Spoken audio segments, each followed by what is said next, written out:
Math academy YouTube চ্যানেলে সকল ছাত্রছাত্রীদের স্বাগত জানাই। আমি হলাম তোমাদের প্রীতম স্যার। আজকের আমি তোমাদের জন্য নিয়ে এসেছি দশম শ্রেণীর ভৌতবিজ্ঞান বিষয়ের অভিনব প্রকাশনীর চ্যাপ্টার 1 পরিবেশের জন্য ভাবনা অধ্যায়টির সমস্ত সমাধান অর্থাৎ তোমরা এই ভিডিওতে পেয়ে যাবে এমসিকিউ, এসএকিউ, ভিএসএকিউ, 2 মার্ক সমস্ত প্রশ্নের উত্তর একটা মাত্র ভিডিওতে। চলো শুরু করা যাক। প্রথম প্রশ্ন আমাদের এমসিকিউ দিয়ে স্টার্ট করছি আমি। প্রথম প্রশ্ন কি বলছে যে বায়ুমণ্ডলের শীতলতম স্তর অবস্থিত option A troposphere, option B stratosphere, option C thermosphere, option D mesosphere. উত্তর হয়ে যাবে সঠিক উত্তরটি অপশান ডি।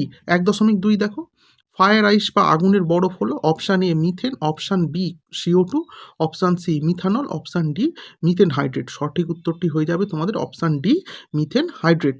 পরবর্তী প্রশ্ন কি বলছে দেখো, বলছে যে বায়োগ্যাসের প্রধান উপাদান হলো option A methane, option B hydrogen, option C oxygen, option D acetylene. তাহলে সঠিক উত্তরটি হয়ে যাবে তোমাদের অপশান এ মিথেন। 1.4 দেখো, যে প্রধান গ্রিনহাউস গ্যাসটি হলো option A methane, option B carbon dioxide, option C nitrous oxide, option D chlorofluorocarbon. সঠিক উত্তরটি হয়ে যাবে তোমাদের option B carbon dioxide. 1.5 কি বলছে যে নিচের কোনটি ওজোন স্তরকে ক্ষয় করে না। এই না শব্দটা কিন্তু তোমাদের জন্য সব থেকে বেশি গুরুত্বপূর্ণ। এই যে নাটাই না তোমরা পরীক্ষা হলে বুঝতে পারবে না যে না আছে না ঠিক আছে, হ্যাঁ আছে, ঠিক আছে। দেখো কি বলছে অপশানগুলো, option A NO, option B N2O, option C CO2, option D CFC। তাহলে তোমাদের সঠিক উত্তর হয়ে যাবে অপশান সি CO2। 1.6 দেখো, বেতার তরঙ্গ প্রতিফলিত করে option A ionosphere, option B stratosphere, option C thermosphere, option D troposphere. সঠিক উত্তর হয়ে যাবে তোমাদের অপশান এ আয়োনোস্ফিয়ার। তোমরা অনেকেই বলবে স্যার এটা তো হচ্ছে থার্মোস্ফিয়ারের মধ্যে আছে, কিন্তু থার্মোস্ফিয়ারের মধ্যে থাকলেও যেখানে তোমাদের এই আয়োনোস্ফিয়ার অপশানটা থাকবে তোমরা অবশ্যই ওইটাকেই চুজ করবে, থার্মোস্ফিয়ারটাকে না। যদি তোমাদের এটা সিম্পল প্রশ্ন থাকতো থার্মোস্ফিয়ার লিখলে ঠিক থাকতো, কিন্তু এখানে যেহেতু তোমাদের আয়োনোস্ফিয়ার অপশানটা রয়েছে সুতরাং তোমরা এটা আয়োনোস্ফিয়ার দেবে। পরবর্তী প্রশ্নে আমি আসছি, কোনটি জীবাশ্ম জ্বালানি নয়? এটা হয়ে যাবে দেখো option A petrol, option B diesel, option C সৌরশক্তি, অপশান ডি কয়লা। সঠিক উত্তরটি হয়ে যাবে তোমাদের অপশান সি সৌরশক্তি। তোমরা যারা আমার চ্যানেলে নতুন ছাত্রছাত্রী অবশ্যই চ্যানেলটিকে সাবস্ক্রাইব করে নেবে, ভিডিওকে লাইক করে দেবে, বন্ধুদের সাথে শেয়ার করে দেবে। চলো আমি হচ্ছে 1.8 আসছি।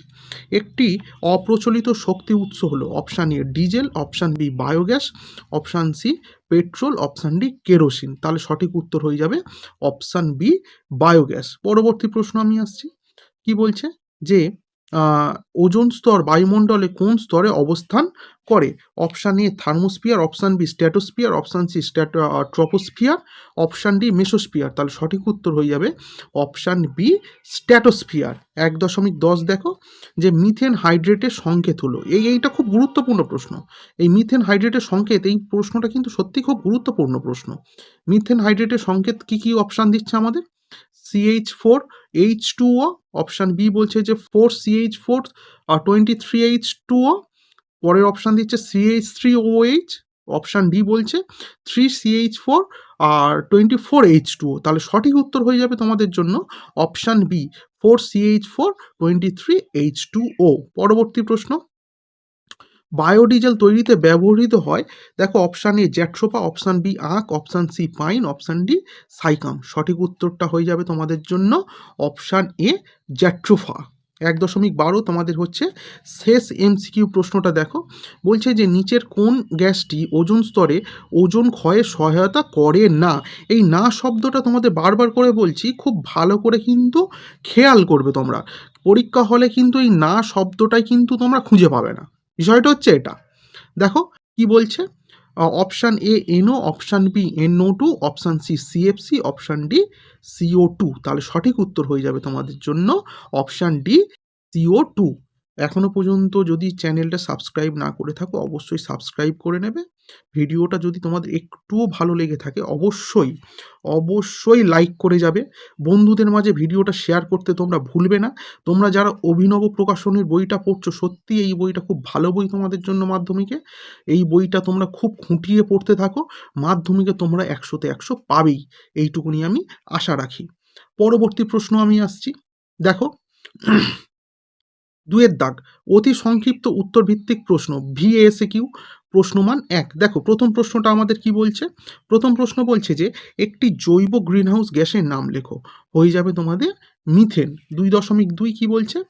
বায়োগ্যাস উৎপাদনে কোন ব্যাকটেরিয়া দায়ী? এই তোমরা শুধু এই নামটাও লেখো, মিথেনোজেনিক ব্যাকটেরিয়া, তাহলেই কিন্তু সঠিক উত্তর হয়ে যাবে। পরবর্তী প্রশ্ন আমি আসছি যে 2.3, একটি পুনর্নবীকরণযোগ্য শক্তির নাম লিখতে বলেছে। সেটা হয়ে যাবে সৌরশক্তি। একটাই যথেষ্ট, আমি অনেকগুলো দিয়েছি কারণ তোমাদের তো হচ্ছে পড়তে হবে, সেই জন্য অনেকগুলো জেনে রাখাটাও কিন্তু জরুরি। পরবর্তী প্রশ্ন, সুইটস গ্যাস কি? এই প্রশ্নটার উত্তর সত্যি খুব ভালো করে আমি রেখেছি। এই উত্তরটা কোনো সহিগাতে পাবে না, কোনো টেক্সটে পাবে না, সুন্দর করে গুছিয়ে লেখা রয়েছে আমার এই ভিডিওতে। দেখো কি বলছে, যে প্রাকৃতিক গ্যাস হাইড্রোজেন সালফাইড বা উল্লেখযোগ্য পরিমাণ কার্বন ডাই অক্সাইড থাকে না, তাকে সুইট গ্যাস বলে। তো তার সাথে আমি এইটাও যোগ করে দিয়েছি, এটা তোমরা নাও লিখতে পারো, এটা তোমাদের চয়েস। মিথেনকে আমরা সুইটস গ্যাস বলে থাকি। পরবর্তী প্রশ্ন আমি আসছি। কি বলছে যে বায়ুমণ্ডলের কোন স্তরে ঝড় বৃষ্টি হয়? বায়ুমণ্ডলের ট্রপোস্ফিয়ারে ঝড় বৃষ্টি হয়, তাই একে ক্ষুব্ধমণ্ডল বলা হয়। 2.6 দেখো কি বলছে, বায়ুমণ্ডলে কোন স্তরকে শান্ত মণ্ডল বলা হয়? এটা হয়ে যাবে স্ট্র্যাটোস্ফিয়ার। এখানে ঝড় বৃষ্টি কিছুই ঘটে না, এই জন্য জেট প্লেনগুলো কিন্তু আমাদের এই স্তর দিয়ে যায়। জেট প্লেন, এরোপ্লেন সমস্ত কিছু আমাদের এই স্তর দিয়েই যায়। 2.7 কি বলছে, বায়ুমণ্ডলে কোন স্তরে মেরুজ্যোতি দেখা যায়? এটা হয়ে যাবে বায়ুমণ্ডলে আয়নোস্ফিয়ারে মেরুজ্যোতি দেখা যায়, বা থার্মোস্ফিয়ার লিখলেও ভুল হবে না। পরবর্তী প্রশ্ন আমি আসছি যে বায়ুমণ্ডলে কোনটি শীতলতম স্তর? শীতলতম স্তর হচ্ছে মেসোস্ফিয়ার। টেম্পারেচারটা কত অবশ্যই তোমরা কমেন্ট বক্সে জানাও। 2.9 দেখো কি বলছে যে সূর্যের অতিবেগুনি রশ্মি শোষিত হয় কোন স্তরে? এটা খুব গুরুত্বপূর্ণ প্রশ্ন, খুব গুরুত্বপূর্ণ প্রশ্ন, মানে খুব গুরুত্বপূর্ণ প্রশ্ন। দেখবে তোমাদের অনেকেরই স্কুলে কিন্তু এই প্রশ্নটা এসেছে। দেখো প্রশ্নের উত্তরটা হচ্ছে সূর্যের অতিবেগুনি রশ্মি বায়ুমণ্ডলের ওজোন স্তর দ্বারা শোষিত হয়। পরবর্তী প্রশ্ন দেখো, যেটা রয়েছে স্ট্র্যাটোস্ফিয়ার, অবশ্যই বলা উচিত ছিল আমার যে স্ট্র্যাটোস্ফিয়ারে অবস্থিত। পরবর্তী প্রশ্ন দেখো 2.10 কি বলছে, বায়ুমণ্ডলে কোন স্তরে কৃত্রিম উপগ্রহ থাকে? কৃত্রিম উপগ্রহ থাকে তোমাদের এক্সোস্ফিয়ার। ওকে, পরবর্তী প্রশ্ন আসছি। দেখো মিথেন হাইড্রেটের সংকেতটা কি? মিথেন হাইড্রেটের সংকেত যেটা আমরা এক্ষুনি MCQতে পড়ে এলাম, যে 4CH4.23H2O। পরবর্তী প্রশ্ন, একটি বায়োফুয়েলের নাম লিখতে বলেছে আমাদের। একটা বায়োফুয়েলের নাম হলো বায়োডিজেল। ওকে, পরবর্তী প্রশ্ন আমি আসছি যে স্থিতিশীল উন্নয়নের ধারণাটা লেখো। এই প্রশ্নটার উত্তর তোমাদের টেক্সট থেকে সম্পূর্ণ কপি করা হয়েছে, তবু দেখো কি বলছে। বলছে যে উন্নয়নমূলক কর্মসূচি গ্রহণের মাধ্যমে প্রাকৃতিক সম্পদের পরিমিত ও যথাযথ ব্যবহার ও পরিবেশ বান্ধব প্রযুক্তি বা কৌশলে সুদক্ষ প্রয়োগের মাধ্যমে বর্তমান জীবনযাত্রার মানোন্নয়ন ও ভবিষ্যৎ প্রজন্মের জন্য প্রাকৃতিক সম্পদকে সুরক্ষিত করে মানব জাতিকে সার্বিক উন্নয়ন করা হয়, তাকে স্থিতিশীল উন্নয়ন বলা হয়। ওকে, এই ছিল তোমাদের হচ্ছে 13খানা VASQ প্রশ্ন। এবারে আসছি আমি শূন্যস্থান পূরণের মধ্যে। দেখো শূন্যস্থান পূরণ প্রথমটা কি বলছে, বায়ুমণ্ডলের ড্যাশ স্তরে মেঘ, ঝড় বৃষ্টি ইত্যাদি দেখা যায়। এটা হয়ে যাবে তোমাদের কি ট্রপোস্ফিয়ার স্তরে। কয়লা খনিতে জমে থাকা মিথেন গ্যাসকে জ্বালানি হিসাবে ব্যবহার করা হয়। বায়ুমণ্ডলে স্ট্র্যাটোস্ফিয়ার স্তরে বৈপরীত্য উত্তাপ লক্ষ্য করা যায়। এই প্রশ্নটা কিন্তু বেশ গুরুত্বপূর্ণ প্রশ্ন। পরবর্তী আসছি আমি। পরবর্তীতে বলছে যে বায়ুমণ্ডলের ট্রপোস্ফিয়ার স্তরকে ক্রমহ্রাসমান উষ্ণতা স্তর বলা হয়। মিথেন হাইড্রেটের সঙ্গে তো অনেক জায়গায় পেয়েছি, দেখেছো তো প্রশ্নটা কতখানি গুরুত্বপূর্ণ। এই চ্যানেলে নতুন ছাত্রছাত্রী হলে অবশ্যই সাবস্ক্রাইব করে নেবে। তোমাদের অভিনব প্রকাশনী প্রত্যেকটা চ্যাপ্টারের কিন্তু আমি অনুশীলনী সমাধান নিয়ে আসতে চলেছি। তো প্রত্যেকটা চ্যাপ্টার সময় মতো আপডেট পেতে তোমরা কিন্তু অবশ্যই আমার চ্যানেলটাকে সাবস্ক্রাইব করে রাখবে, বেল আইকনে ক্লিক করে দেবে। আর ভিডিওটা তো আশা করছি ভালো লাগছেই তোমাদের, সুতরাং লাইক করতে ভুলবে না, বন্ধুদের মাঝখানে শেয়ার চাই। চলো এবার হচ্ছে বাম দিক ডান দিক মেলানো। বাম দিক ডান দিক মেলানো দেখো একদম সুন্দর করে আমি অপশান লিখে রেখে দিয়েছি। প্রথমটা বলছে যে নাইট্রোজেন। নাইট্রোজেন কার সঙ্গে মিলবে বাবা? অপশান ডি, এটা কিন্তু নাইট্রোজেন গ্রিন হাউস গ্যাস নয়।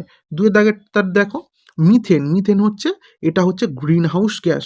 দেখো আবার বলছে যে গ্রিন হাউস গ্যাস কোনটা, সেটা হয়ে যাবে carbon dioxide, option B. চারেরটা দেখো জীবাশ্ম জ্বালানি। জীবাশ্ম জ্বালানি হয়ে যাবে অপশান সি, অনবীকরণযোগ্য সম্পদ। পরবর্তী প্রশ্ন আমি আসছি। দেখো এবারে আমাদের শুরু হচ্ছে সংক্ষিপ্ত উত্তর ভিত্তিক প্রশ্ন। 3 দাগ সংক্ষিপ্ত উত্তর ভিত্তিক প্রশ্ন, প্রশ্নের মান 2। দেখো প্রথম প্রশ্ন কি বলছে আমাদের? প্রথম প্রশ্ন বলছে বায়োফুয়েল কি, এর ব্যবহার লেখো। বায়োফুয়েল উদ্ভিদ বা অণুজীবদের মধ্যে আত্তীকরণ হওয়া কার্বন ঘটিত যৌগ থেকে ভৌত বা রাসায়নিক প্রক্রিয়ায় তৈরি জ্বালানিকে বায়োফুয়েল বলে। এর ব্যবহার আমাকে উল্লেখ করতে বলেছে। এর ব্যবহার হলো যানবাহনের জ্বালানি হিসাবে বায়োডিজেল, বায়ো ইথানল এবং রান্নার গ্যাস হিসাবে বা বিদ্যুৎ উৎপাদনে বায়োগ্যাস ব্যবহার করা হয়ে থাকে। পরবর্তী প্রশ্ন আমি আসছি যে ওজোন স্তর ধ্বংসে সিএফসির ভূমিকা উল্লেখ করো। দেখো সিএফসি প্রথমে মানে কি, সিএফসিএল3। সিএফসি মানে কি, এর সংকেতটা হচ্ছে সিএফসিএল3। এর ওপর যদি অতিবেগুনি রশ্মিটা পড়ে তাহলে তোমাদের যে ঘটনাটা ঘটবে, সেখানে ক্লোরিনটা কিন্তু সক্রিয় ক্লোরিন উৎপন্ন হবে। আর সিএফসিএল2, এই যে সিএল3 থেকে একটা সিএল চলে এলো, এই সক্রিয় ক্লোরিনটা তোমার হচ্ছে অক্সিজেন O3 বা ওজোন গ্যাসের সঙ্গে বিক্রিয়া স্টার্ট করবে। করলে একটা অক্সিজেন কি করবে, সিএলও নিয়ে নেবে, একটা অক্সিজেন নিয়ে নেবে, নিয়ে তৈরি করবে সিএলও আর O2টাকে ছেড়ে দেবে। এই সিএলওটা আবার থেমে থাকবে না, এই সিএলওটা থেমে থাকবে না, কি করবে, এই সিএলওটা আর একটা হচ্ছে আমাদের ওজনের অণুটাকে নেবে, নিয়ে সেখান থেকে ক্লোরিন নিজে আলাদা হয়ে যাবে, সক্রিয় ক্লোরিন আলাদা হয়ে যাবে এবং O2টাকে দুখানা O2 তৈরি করে দেবে। এইভাবে কিন্তু ঘটনাগুলো পরপর ঘটতে থাকে এবং একটা ক্লোরিন পরমাণু কিন্তু সক্রিয় ক্লোরিন পরমাণু লক্ষাধিক মানে বুঝতে পারছো তো, লক্ষাধিক ওজনের অণুটাকে ভাঙতে থাকে। তাহলে তোমরা কিভাবে এত পরিমাণে ফ্রিজ ব্যবহার করছো বাবা, কেন এত এসি ব্যবহার করছো?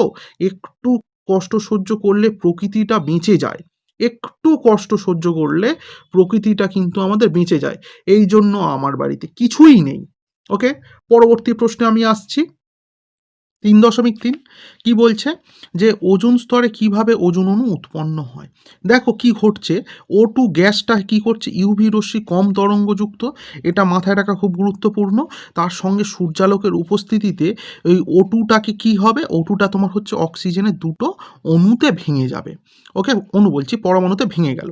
তারপরে কি হবে, এই ও পরমাণুটা আর একটা হচ্ছে অক্সিজেন অণুর সঙ্গে বিক্রিয়া করবে কিভাবে, O+O2 বিক্রিয়া করে কিন্তু আমাদের ওজোন গ্যাসটা উৎপন্ন করে দেবে। ওকে, পরবর্তী প্রশ্ন আমি আসছি যে জীবাশ্ম জ্বালানি কাকে বলে, একটা উদাহরণ জানতে চেয়েছে।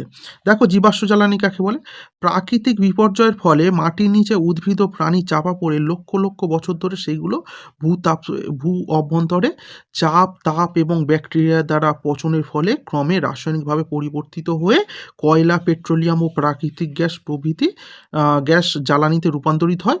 এই সব জ্বালানিগুলিকেই আমরা কি বলবো, জীবাশ্ম জ্বালানি। এর সঙ্গে আমাদের একটা প্রশ্ন জানতে চেয়েছে, একটা উদাহরণ তো আমরা ওর মধ্যেই পড়ে ফেললাম। উদাহরণ হলো কয়লা। পরবর্তী প্রশ্ন আমি আসছি। পরবর্তী প্রশ্ন বলছে যে 3.5-এ ওজোন স্তর ধ্বংসে NO এবং NO2 এর ভূমিকা। এটা খুব সুন্দর প্রশ্ন, খুব সুন্দর প্রশ্ন। দেখো তার কারণ, দেখো প্রথমে NOটাকে কি করবে, O3টাকে ভাঙতে শুরু করে দেবে। ভাঙতে শুরু করলে একটা অক্সিজেন তো এখান থেকে O3 থেকে একটা অক্সিজেন কি হবে, O3 থেকে একটা অক্সিজেন NOর সঙ্গে যুক্ত হয়ে যাবে। যুক্ত হয়ে গিয়ে কি তৈরি করবে বাবা, তৈরি করবে NO2 গ্যাস তৈরি করবে। তার সঙ্গে হচ্ছে সিঙ্গেল অক্সিজেনের পর অণুটা পড়ে থাকবে O2টা। এবার NO2 থেমে থাকবে না, NO2 কি করবে, আর একটা অক্সিজেন বলছি ওজনের অণুটাকে নেবে, নিয়ে নিজে কি করবে, এবারে নিজে কি করবে, O2টাকে ভেঙে একটা ওটাকে বাইরে বার করে দেবে, দিয়ে O3 এখানে পাঠিয়ে দেবে আর নিজে NOতে হয়ে পড়ে থাকবে। এই O+O3 দুটো একসঙ্গে কি হয়ে যাবে বাবা, 2O2 হয়ে যাবে, মানে দুখানা অক্সিজেনের পরমাণুতে পরিণত হবে। এই বিক্রিয়ার ফলে দেখো NO এর পরিমাণ কমবে না, কিন্তু O3 অণু বিয়োজিত হতে থাকবে। পরবর্তী প্রশ্ন আমি আসছি যে জীবাশ্ম জ্বালানি সংরক্ষণের দুটো প্রয়োজনীয়তা উল্লেখ করো। এই সমস্ত উত্তর কিন্তু তোমাদের বইয়ে রয়েছে, তবু আমি সুন্দর করে নিয়ে এসেছি, এক জায়গায় নিয়ে এসেছি। দেখো কি বলছে জীবাশ্ম জ্বালানি সংরক্ষণের প্রয়োজনীয়তাগুলো, যে জীবাশ্ম জ্বালানি মজুদ, সীমিত এবং নবীকরণযোগ্য নয়। আবার তো ফিরে পাবো না, কয়লা একবার শেষ হয়ে গেল। জীবাশ্ম জ্বালানি অধিকতর ব্যবহারের ফলে উৎপন্ন গ্রিন হাউস গ্যাস CO2 আর NO2 বিশ্ব উষ্ণায়ন ঘটাবে। পরবর্তী প্রশ্ন আমি আসছি, যে জ্বালানির তাপন মূল্য কাকে বলে, এর ব্যবহারিক এককটাকে লিখতে বলেছে। দেখো বাবা, তোমাদের হচ্ছে জ্বালানির তাপন মূল্য একক ভরের কোনো কঠিন বা তরল জ্বালানি অথবা STPতে একক আয়তনে কোনো গ্যাসীয় জ্বালানি সম্পূর্ণ দহনে যে পরিমাণ তাপ শক্তি উৎপন্ন হবে তাকে ওই জ্বালানির তাপন মূল্য বলবো। এর ব্যবহারিক একক হচ্ছে কিলোজুল পার কেজি। পরবর্তী প্রশ্ন আমি আসছি, যে মিথেনো জেনেসিস কি, বায়োগ্যাসের প্রধান উপাদান কি। দেখো মিথেনোজেনেসিসটা কি প্রথমে আমরা দেখে নিই। বলছে অক্সিজেনের অনুপস্থিতিতে অবাধ পরিবেশে যে জৈব রাসায়নিক প্রক্রিয়ায় মিথেনোজেনিক ব্যাকটেরিয়া ক্রিয়ায় জৈব পদার্থ ভেঙে গিয়ে মিথেন গ্যাস উৎপন্ন হয় তাকেই মিথেনোজেনেসিস বলবো আমরা। এটা মূলত পচনশীল বর্জ্য বা গোবরের পচনের মাধ্যমে ঘটে থাকে। ওর সঙ্গে কি বলেছে, যে এর মূল উপাদান, দেখো এর মূল উপাদানটা খুব গুরুত্বপূর্ণ। বায়োগ্যাসের মূল উপাদান হলো মিথেন বা CH4, এর মোট প্রায় 50 থেকে 75%। আর দ্বিতীয় উপাদানটা হলো CO2 কার্বন ডাইঅক্সাইড, যেটা 25 থেকে 50% থাকে। এছাড়াও সামান্য পরিমাণ H2S বা হাইড্রোজেন সালফাইড ও জলীয় বাষ্পে উপস্থিত থাকবে। পরবর্তী কি বলছে আমাদের, যে ফায়ার আইস কাকে বলা হয় এবং কেন বলা হয়। দেখো ফায়ার আইস তো আমরা তো জেনে গেছি বাবা অলরেডি, যে মিথেন হাইড্রেটকে ফায়ার আইস বলা হয়। কেন বলা হয়, যে উপযুক্ত উষ্ণতা ও চাপে জলের অণু দ্বারা গঠিত বরফ সদৃশ কেলাসের মধ্যে প্রচুর পরিমাণে মিথেন আবদ্ধ হয়ে মিথেন হাইড্রেট সৃষ্টি করে। মিথেন গ্যাস প্রকৃতিতে দাহ্য হওয়ায় বরফের মতো দেখতে মিথেন হাইড্রেটকে কেলাসে আগুন সংস্পর্শে আসা মাত্রই জ্বলতে থাকে, তাই একে ফায়ার আইস বলা হয়। প্রশ্নটা কিন্তু খুব গুরুত্বপূর্ণ, দেখবে তোমাদের বেশিরভাগ স্কুলে কিন্তু এই প্রশ্নটা করবে, অথবা CFCর ভূমিকা, ওজন স্তর ধ্বংসে CFCর ভূমিকা বা N2 এর ভূমিকা, এই প্রশ্নগুলো কিন্তু রিপিট করতে থাকবে। পরবর্তী প্রশ্ন আমি আসছি, যে সৌরশক্তির দুটি ব্যবহার উল্লেখ করো। দেখো এখানে কিন্তু দুখানা খুব সুন্দর ব্যবহার তোমাদের জন্য আমি রেখেছি। প্রথমটা হচ্ছে বিদ্যুৎ উৎপাদন। দেখো সৌর প্যানেল বা ফটোভোল্টাইক কোষের মাধ্যমে সূর্যালোকে সরাসরি বৈদ্যুতিক রূপান্তরিত করে ঘরবাড়ি, অফিস এবং রাস্তার আলো জ্বালানো এবং ফ্যান চালানো যায়। তার সঙ্গে দিয়েছি তাপ উৎপাদন, যে সোলার কুকার, সোলার ওয়াটার হিটারের মাধ্যমে সরাসরি সূর্যের তাপ ব্যবহার করে রান্না করা গরম জল কাজ ব্যবহার সম্পন্ন করতে পারবো আমরা। এবার আসছি পরবর্তী প্রশ্ন আসার আগে এত দূর পর্যন্ত যারা ভিডিওটাকে দেখে ফেলেছো, আশা করছি তোমাদের ভালো লেগেছে বাবা। লাইকটা করে যেও, তোমাদের একটা লাইকই কিন্তু আমার মোটিভেশন। ওই মোটিভেশনের জন্যই কিন্তু আমি এই ভিডিওগুলো তোমাদের জন্য তৈরি করে চলেছি। পরবর্তী প্রশ্ন, যে বায়ুমণ্ডলে কোন স্তরের চাপ সব থেকে বেশি থাকে এবং কেন থাকে। বায়ুমণ্ডলের সর্বনিম্ন স্তর অর্থাৎ ট্রপোস্ফিয়ারে চাপ সব থেকে বেশি। আচ্ছা এটা লাল কালিতে পড়ে গেছে, এটা আনসারের মধ্যে। এই যে বায়ুমণ্ডলের সর্বনিম্ন স্তর, এটা কিন্তু আনসারের মধ্যেই রয়েছে। এবার এর অধিক কারণটা আমরা জেনে নিই। কারণটা বলছে যে বায়ুর ভর বা ভার, বলছে যে ট্রপোস্ফিয়ার ভূসংলগ্ন হওয়ার এর ওপর বায়ুমণ্ডলের বাকি স্তরগুলো যেমন স্ট্র্যাটোস্ফিয়ার, মিসোস্ফিয়ার ইত্যাদি সমস্ত বায়ুর ওজন এই এই এই স্তরে এসে পড়ে। পরবর্তী বলছে যে মাধ্যাকর্ষণ ও ঘনত্ব, পৃথিবীর মাধ্যাকর্ষণ শক্তির প্রভাবে বায়ুমণ্ডলে মোট ভরের 80%ই ঘনীভূত থাকে। ভূপৃষ্ঠের কাছাকাছি বায়ুর অণুগুলো অত্যন্ত ঘনভাবে অবস্থান করে, এখানে বায়ুর ঘনত্ব ও চাপ সর্বাধিক হয়। ওকে, এই প্রশ্নটা আশা করছি তুমি কোনো সহায়িকাতে পাবে না, সুতরাং তুমি এখান থেকে স্ক্রিনশটটা নিয়ে নাও। পরবর্তী প্রশ্ন, যে মিথেন হাইড্রেট কি। মিথেন হাইড্রেট এটাও কিন্তু খুব সুন্দর, তোমাদের টেক্সট বুকে রয়েছে, কিন্তু আমি আশা করছি যে এত ভালো তুমি উত্তরটা পাবে না অন্ততপক্ষে। দেখো বলছে মিথেন হাইড্রেট হলো একটি কেলাসাকার খাঁচা সদৃশ গঠনযুক্ত যৌগ, যাতে জলের কেলাসের আকৃতি অণুর মধ্যে মিথেন আটকে থাকে এবং এর সংকেতটা বলা হয়েছে। এটি দেখতে অনেকটা বরফের মতো। সমুদ্রের নিচে থেকে নির্গত মিথেন সমুদ্রের ঠান্ডা জলের সংস্পর্শে এলে মিথেন হাইড্রেটের কেলাস উৎপন্ন করে। এটা হচ্ছে মিথেন হবে বাবা, নিতেন পড়ে গেছে, স্পেলিং মিস্টেক আছে, এটা মিথেন হবে। মিথেন হাইড্রেটকে উত্তপ্ত করলে মিথেন পাওয়া যায়। উপযুক্ত পদ্ধতির সাহায্যে মিথেন হাইড্রেট থেকে মিথেন উৎপন্ন করলে তা ভবিষ্যতের ক্ষেত্রে একটি গুরুত্বপূর্ণ জ্বালানি উৎস হিসাবে ব্যবহার করতে পারবে এবং এটি জ্বালানি সংকট মোকাবিলায় সাহায্য করবে। তবে মিথেন অন্যতম গ্রিনহাউস গ্যাস হয়, এটি সতর্কতার সাথে ব্যবহার করতে হবে। এই টোটালটা লিখলে তবে তোমরা 2-2 পেতে বাধ্য। পরবর্তী প্রশ্ন আমি আসছি, এটা মনে হচ্ছে আমাদের শেষ প্রশ্ন। হ্যাঁ, এটা আমাদের হচ্ছে এই চ্যাপ্টারের শেষ প্রশ্ন। দেখো কি বলছে, যে মিথেন হাইড্রেট হলো ভবিষ্যতের অন্যতম বিকল্প শক্তি, ব্যাখ্যা করো। এই প্রশ্নের উত্তরটাও কিন্তু আমি তোমাদের কোনো টেক্সট বলো, সহায়িকা বলো, কোথাও পেলাম না। ঠিক আছে, আমি সুন্দর করে গুছিয়ে নিয়ে এসেছি তোমাদের জন্য। দেখো, মিথেন হাইড্রেট হলো সমুদ্রের তলদেশে বা মেরু অঞ্চলে বরফের নিচে উচ্চ চাপে ও সর্বনিম্ন তাপমাত্রায় গঠিত এক ধরনের কঠিন কেলাসাকার পদার্থ। একে ভবিষ্যতে অন্যতম বিকল্প শক্তি মনে করার প্রধান কারণ হলো এর অপরিসীম সঞ্চয় ভাণ্ডার, যা পৃথিবীতে থাকা বর্তমান সমস্ত কয়লা, পেট্রোল বা প্রাকৃতিক গ্যাসের সম্মিলিত মজুদের প্রায় দ্বিগুণ। এর শক্তি উৎপাদনের ক্ষমতাও মানে অবিশ্বাস্য, কারণ মাত্র 1 ঘনমিটার মিথেন বিয়োজিত হয়ে প্রায় 164 থেকে 170 ঘনমিটার দাহ্য মিথেন গ্যাস উৎপন্ন করতে পারে। প্রথাগত জীবাশ্ম তুলনায় এটি দহনে তুলনামূলক কম কার্বন নির্গত হয় বলে পরিবেশগতভাবেও এটি শক্তিশালী ও কার্যকর বিকল্প জ্বালানি হিসাবে বিবেচিত হচ্ছে। তাহলে দেখো, তোমাদের এই সম্পূর্ণ সমাধানটা কিন্তু আমি একটি মাত্র ভিডিওর মাধ্যমে নিয়ে আমি এসেছি। অবশ্যই এই ভিডিওটা থেকে তোমরা যদি একটু উপকৃত হও, অবশ্যই চ্যানেলটাকে সাবস্ক্রাইব করে যেতে ভুলবে না।